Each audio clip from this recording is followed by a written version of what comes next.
Damn it. I work and work. I'm not able to make any goddamn progress, you know? You know what it's like. You get your first McJob and you show up and you think you start making some money and then suddenly you got rent, you got bills, you got cocaine addiction. You can't afford any of those things. And you think, it's got to be more than the work, right? It's got to be some kind of nebulous being that's like bearing down on me with some kind of policies or something that's just making my life harder, you know? It's got to be something like that. So I found exactly the kind of thing that I'm looking for in life is PragerU's video, The War on Work. This came out in 2014, mind you, so it's a little old, but it's quality. In 1965, President Lyndon. Okay, well, he's from the Cato Institute. For those of you who don't know, the Cato Institute is a conservative think tank of retards that are responsible for is it the Kansas experiment or whatever as it's referred to now? Basically, in one of those southern shithole states, they got rid of the income tax, and the state now, the Supreme Court decided that their education system is so underfunded that they have to bring up the numbers or they'll all die. They'll all be executed, I think. I think that's what happens from the Supreme Court anyway. Also, they don't have enough money to pay retirement funds or pensions or things like that for firefighters and police and other government people, you know? So, when your funding is that low, maybe cutting taxes isn't the answer. But anyway, that's something brought to you by the Cato Institute, so good job, boys. Johnson famously declared a war on poverty. Half a century later, the poverty rate, the percentage of people the government declares to be living in poverty, has barely changed. Why? Are we not Well, I mean, there's a lot of reasons for that, but I know what you're gonna do, so let's go. spending enough money? The federal government funds 126 separate anti-poverty programs. 72 of these provide benefits either directly or indirectly to individuals. The cost? $680 billion in 2013. Add in state and local government spending on poverty programs, another $280 billion. And the total comes to nearly $1 trillion. That's for 1 year. Okay, now mind you, they want to scare you that the government is spending $1 trillion in combating poverty, and they want you to believe that this money is going into the hands of poor people and then leaving the economy forever, as if poor people literally eat money. The reality is that all of that money is being recirculated back into the economy, and it's actually one of the funniest forms of wealth transfer, because what it really is doing is that it's funding poor people to have, modest health care, or well, it depends on the kind of health care you get. Badger care, I think, in Wisconsin's pretty good, but you have to be dirt fucking poor to get it. SNAP benefits for food, which is that they'll talk about that. But the thing is that the money that's given to poor people is money that's then spent and funneled up into the hands of the wealthy. So really, it's a huge wealth transfer from all of the taxpayers, the middle class, upper class, lower class, to the poor people who then spend the money and then it goes up to the wealthy. Because when you subsidize food and things like that, which I believe that we should, but in the way that it's done, and the government programs themselves are also pretty bad, but PragerU believes we should just get rid of them because they don't incentivize work, as I think they should just be fine tuned a little bit to actually work better. But the way they work now, they kind of just funnel money back into the hands of, corporations in a roundabout sort of way. If just spending money was the solution, our poverty problem should be solved. But clearly it's not. Wait, you think that giving people money. I mean, I know they're setting up a straw man, but like, the problem is that they don't have jobs that are paying them a livable wage. You know that? Like, I mean, I know the conclusion they're going to bring up is that welfare allows people to not work, which is not fucking true, but you can believe it. Ah, we need a better answer. And that answer, upon a few moments of reflection, should be obvious. Work. Only 2.5% of Americans working full time are, by government standards, considered poor. Yeah, but like, okay, if you're making minimum wage, like which is like 7.50 or 7.25 an hour, and then you work full time and you have to afford your benefits, like healthcare and shit, your take home pay at the end of the year is probably going to be 9K, but your gross pay will be a little bit over. It will be a little bit over. It might be like 13K. And you know the federal poverty line is like 11 or 12K right now. So yeah, it's true that some wouldn't be considered poor. I mean, also the statistic pulls in a lot of people. I mean, because like nobody really works at the minimum wage. I mean, I worked at the minimum wage 2 times for many years when I was growing up. But nowadays, a lot of people don't. But there are still jobs that pay the equivalent of minimum wage. You know, like there are jobs in Madison that pay $9 an hour.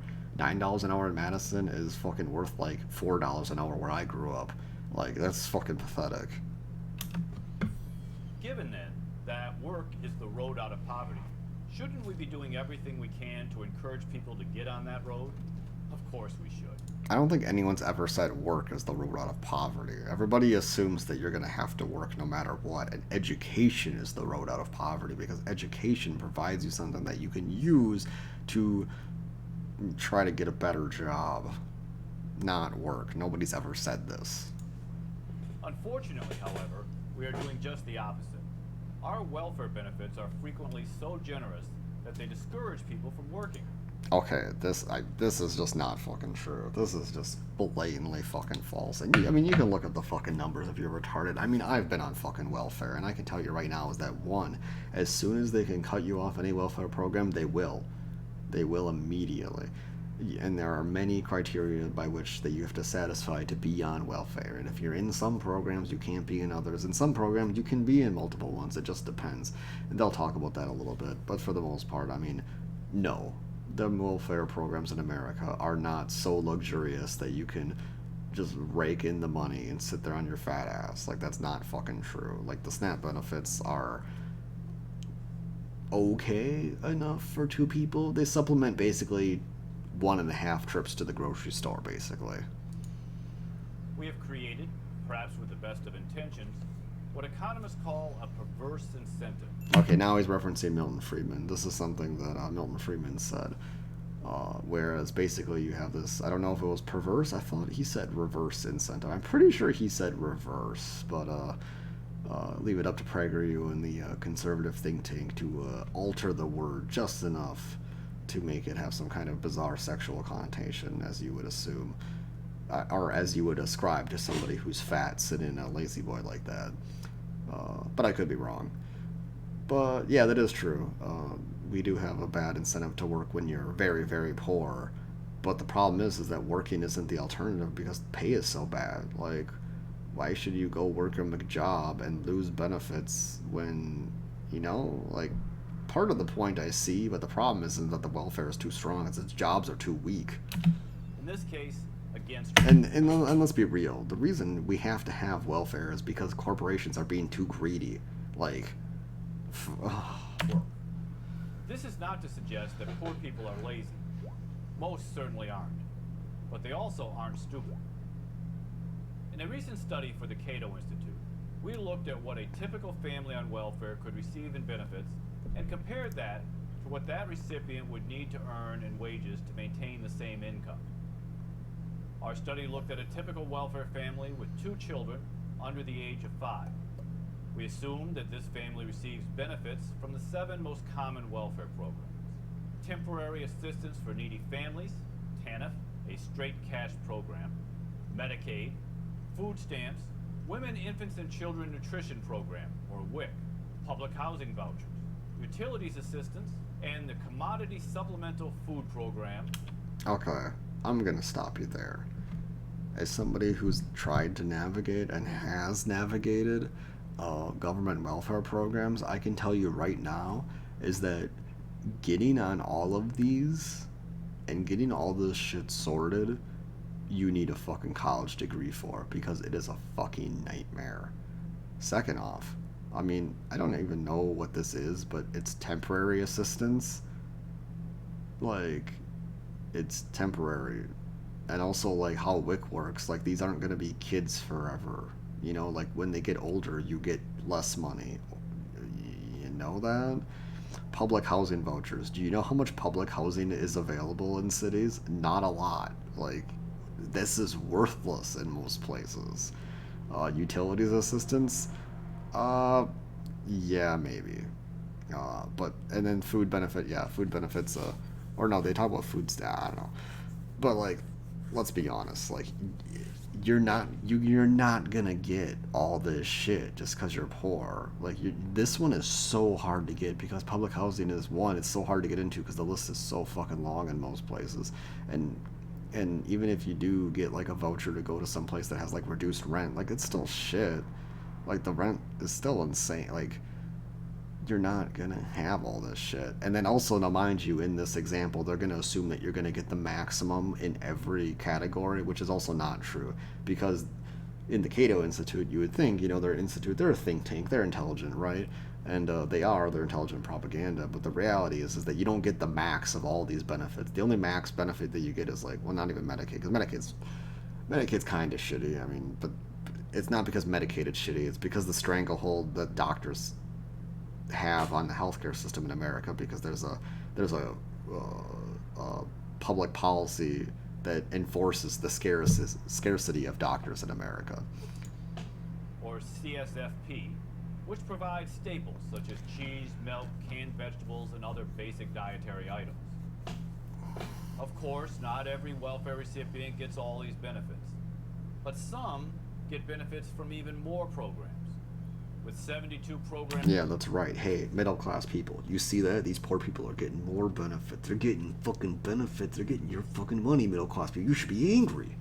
Involved, there is a buffet of options. For example, if our hypothetical family had children older than 5, they wouldn't receive benefits from Women's Infants and Children Program, WIC. Instead, they would get free school breakfasts and lunches. Wow, free school breakfast and lunch. What a value. Something that should be free for everybody anyway.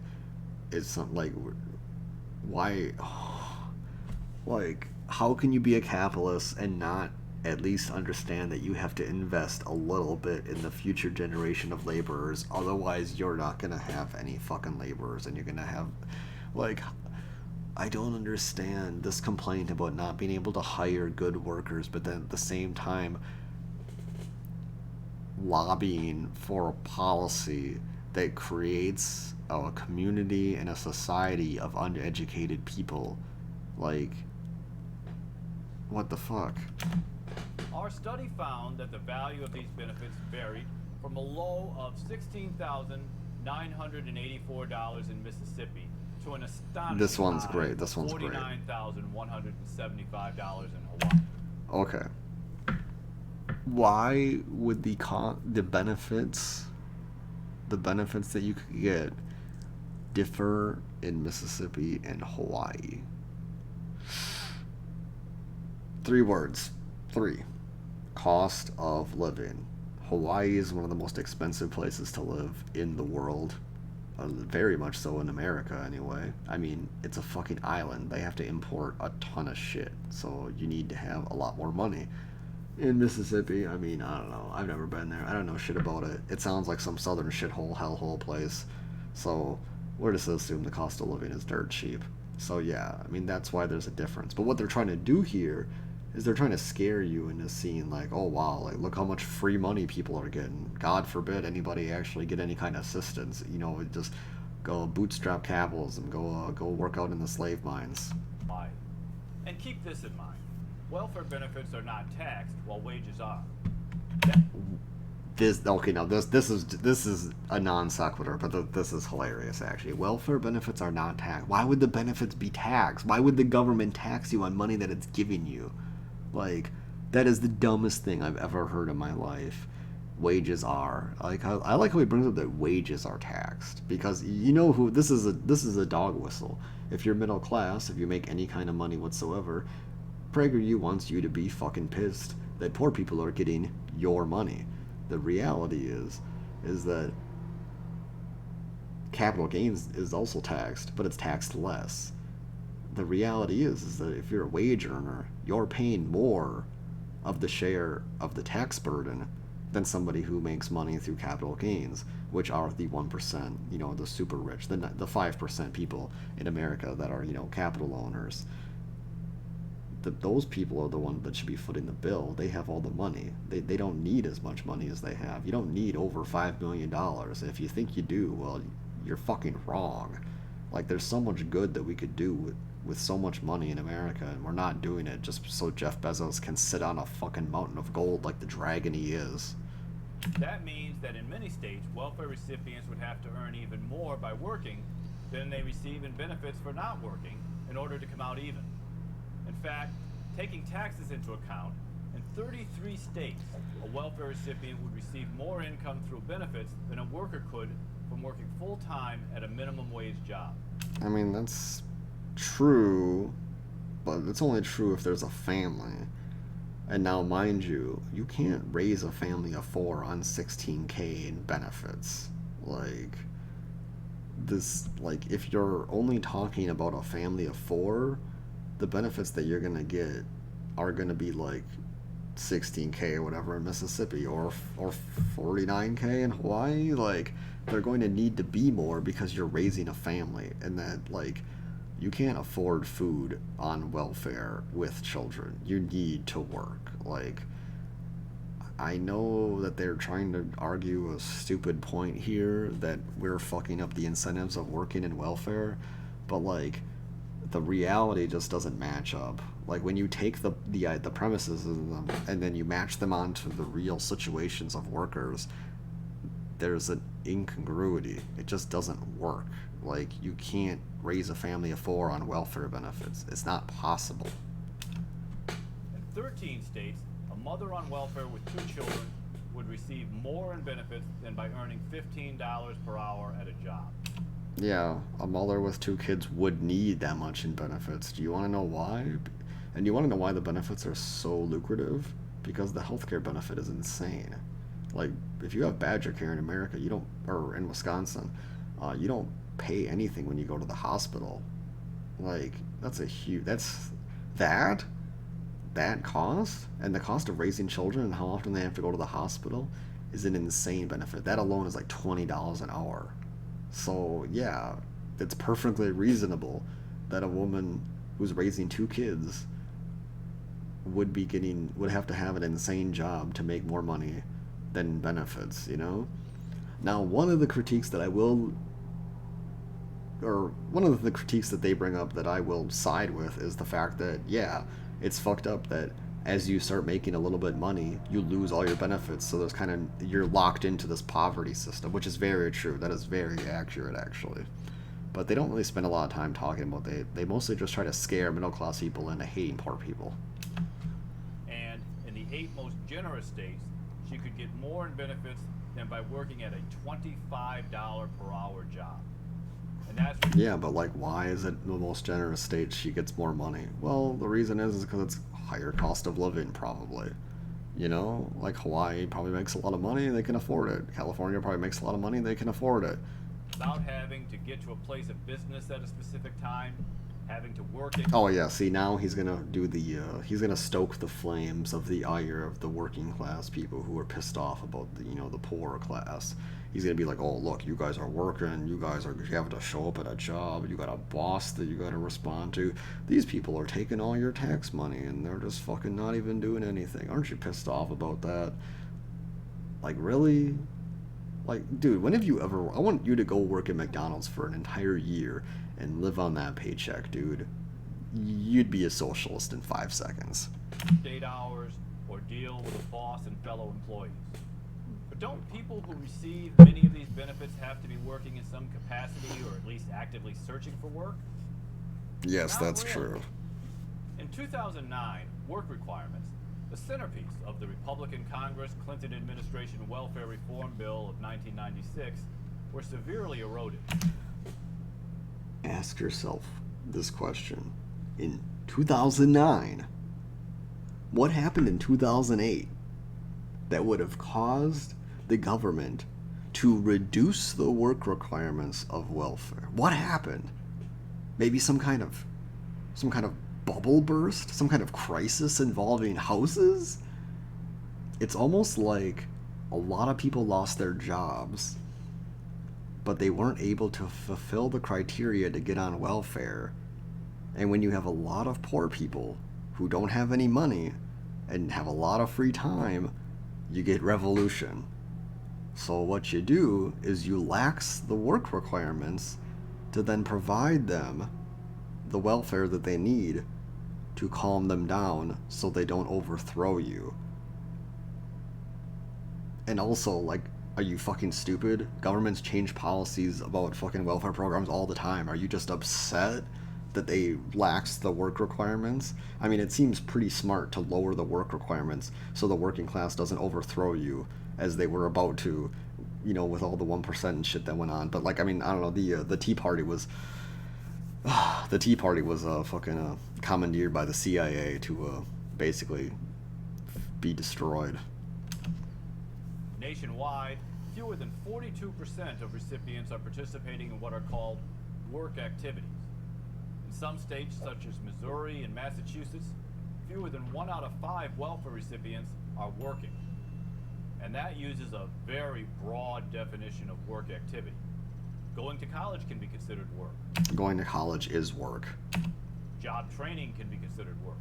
Job Even training just is work. Looking for work can be considered. Looking for work is work. I know this guy's never had to look for a job, but I had to spend like 20 hours a week, more than that, looking for work, and that's what I did. Like, looking for work is work. Just because you don't get paid for it doesn't mean it's not work. Like, fuck off.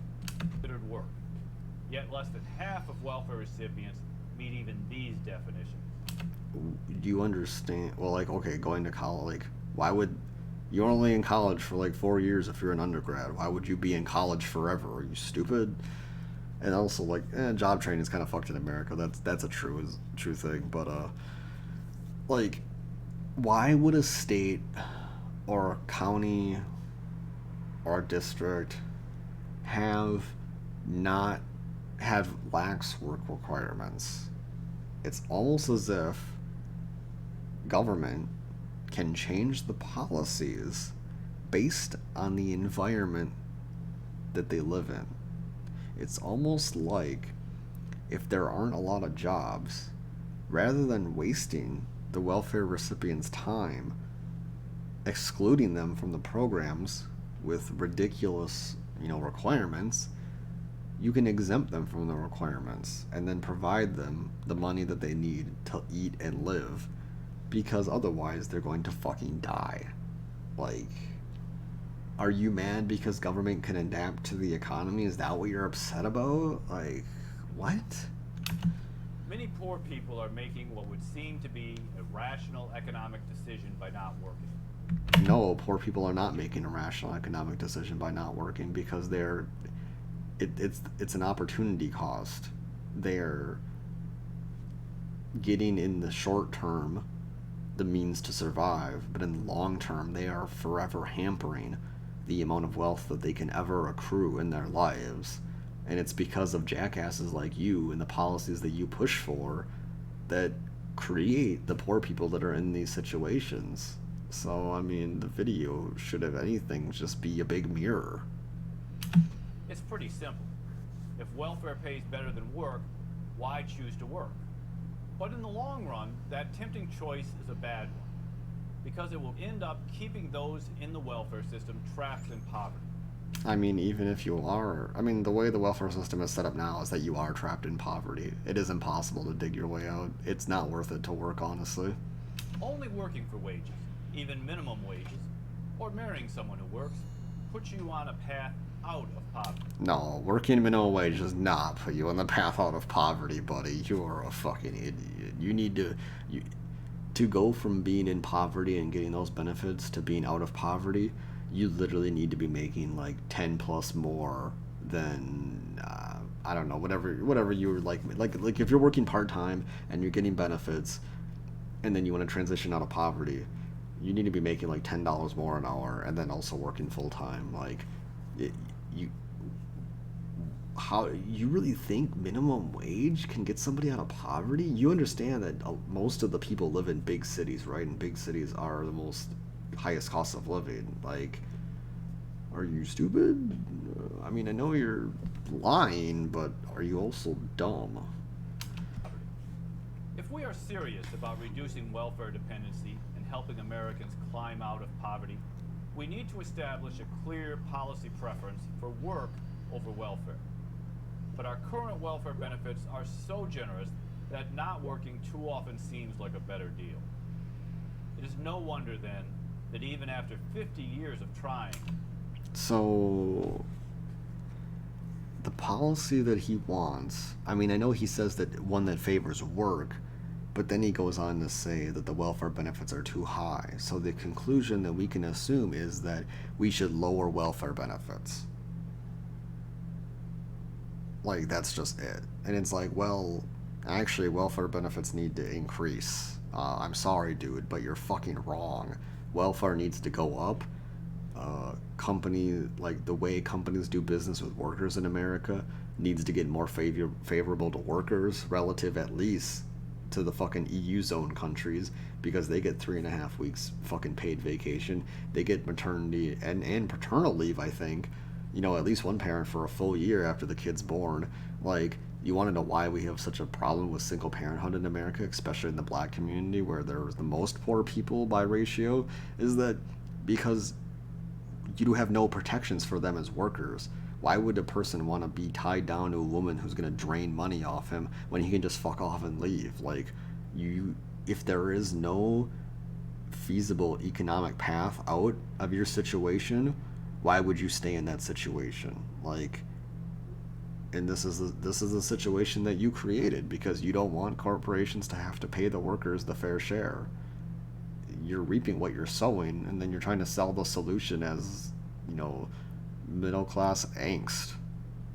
Fuck off. we are still losing the war on poverty. I'm Michael Tanner of the Cato Institute Yep, okay. for Prager University. Yep, for dumb fuck university. Go fuck yourself.